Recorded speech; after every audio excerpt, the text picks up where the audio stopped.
ভক্তি যে কত গভীর হতে পারে সেটা হনুমানজি ছাড়া আর কেউ এত ভালোভাবে দেখিয়ে যেতে পারেননি। আজকের এই ভিডিওতে আমি ওই বিষয়টি তুলে ধরছি।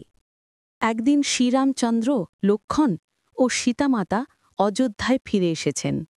সবাই আনন্দে মেতে আছে। হনুমানজি তখনও রামনামের জপে নিমগ্ন।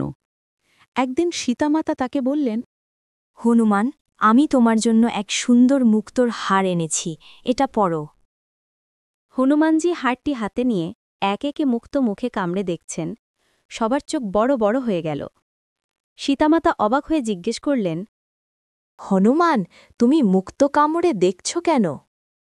হনুমান হেসে বললেন, মাতা, আমি দেখিয়ে মুক্তোর ভেতরে রামনাম আছে কিনা। যদি না থাকে তবে এ আমার কোনো কাজের নয়। রাজসভায় উপস্থিত সবাই হেসে উঠল। কেউ কেউ তাকে পাগল ভাবল।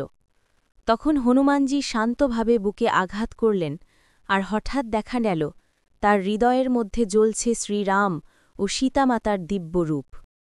সেই মুহূর্তে গোটা সভা স্তব্ধ হয়ে গেল, সকলের চোখে জল।